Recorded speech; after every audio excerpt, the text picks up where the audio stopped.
کیا کمی ہے ہماری زندگی میں؟ شاید توکل کی کمی ہے، قرآن پڑھنے کی کمی ہے، عبادات کی کمی ہے، حلال اور حرام کی پرواہ کرنے کی کمی ہے، نظروں کی حفاظت کرنے کی کمی ہے. ہماری زندگی میں کچھ کمی ہے جس کی وجہ سے ہم اللہ تعالیٰ کے اس اللہ تعالیٰ کے ناموں کی وجہ سے ہم we are not living to our فلسٹ.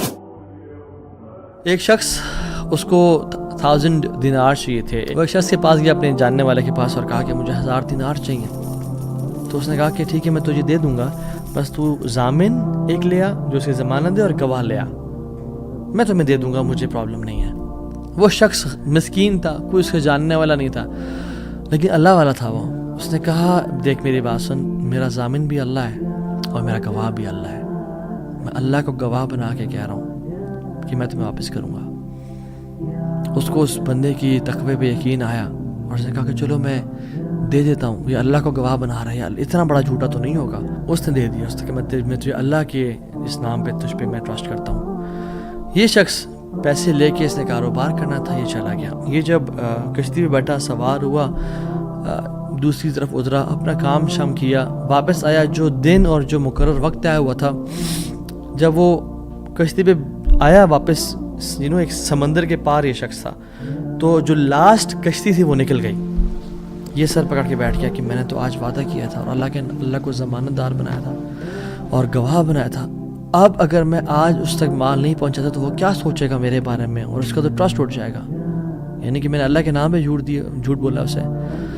تو آخری کشتی چلی گئی تھی. اس کے بعد تو کشتی نے اس دن جانا نہیں تھا. تو اس نے کیا کیا کہ یا اللہ میں نے تجھے ضمانت دار بنایا ہے اور تجھے میں نے گواہ بنایا ہے، تو تیرا کام ہے اس مال کو پہنچانا. اس نے ایک ووڈ لاگ لیا، اس میں سوراخ کیا، اس میں 1000 دینار. سبحان اللہ، 1 دینار از اے گولڈ کوائن. اور آپ ایک گولڈ کوائن کی آج آپ ورتھ لگا لیں، ان لیکس، ان ملینز. اس نے کیا کیا، اس کو اس ووڈ لاگ میں ڈالا، پرچی لکھی اور اس میں ڈال کے بسم اللہ پڑھ کے آگے بہا دیا. کیسا قادر ہے، کیسا قدیر ہے.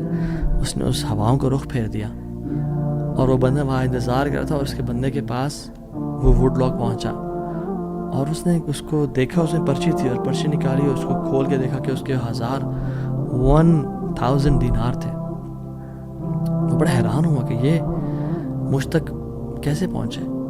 خیر، یہ جو شخص تھا جس نے بیچے تھے، یہ اگلے دن دوبارہ جو سب سے پہلی کشتی ملی اس پہ روانہ ہوا اور اس بندے کے پاس پہنچا اور 1000 دینار لے کے الگ سے کہ پتہ نہیں وہ پہنچے نہیں پہنچے، میں اس کو اس کا حق تو دے دوں. اس نے کہا کہ یہ تمہاری امانت، معذرت تھوڑی تاخیر ہو گئی مجھ سے. کہتے ہیں تو کل تم نے مجھے پیسے نہیں بھیجے؟ کہتے میں نے بھیجے. پھر اس نے کہا جس رب پہ تو نے توکل کیا ہے نا، جس رب کو تو نے ضمانت دار بنایا تھا، اس رب نے تیرا مال مجھ تک پہنچا دیا، مجھے اس مال کی ضرورت نہیں ہے. اللہ تعالیٰ کے نام جو مسلمان جانتا ہو کہ میرا رب میں یہ کوالٹیز ہیں، اور یہ تو صرف 3 ہیں اور ہزاروں ہیں اس کے علاوہ، وہ کیسے بات پریشان ہو سکتا ہے؟ وہ کیسے انزائٹیز اور پریشانی سے گزر سکتا ہے؟ اس کو پتہ کہ میرا رب ہر چیز پر قادر ہے. قل هو القادر على ان يبعث عليكم عذابا من فوقكم. وہ قادر ہے کہ اس بات پہ کہ تم پہ عذاب لے آئے. ان المتقین فی جنات ونہر فی مقعد صدق عند ملیک مقتدر. عند ملیک مقتدر، وہ مقتدر بھی ہے، وہ ہر چیز پر قادر ہے. تبارک الذی بیدہ الملک وهو على كل شیء قدیر. وهو على كل شيء قدیر. وہ قادر بھی ہے، قدیر بھی ہے، مقتدر بھی ہے. تو پریشانی کس بات کی ہے جب ہمارا رب ہے اور وہ ہر چیز کو کنٹرول کر سکتا ہے، اور ہم اگر اللہ والے بن جائیں تو پھر آپ یقین جانیں کوئی مسئلہ نہیں رہے گا. ہر پریشانی کو وہ آسانی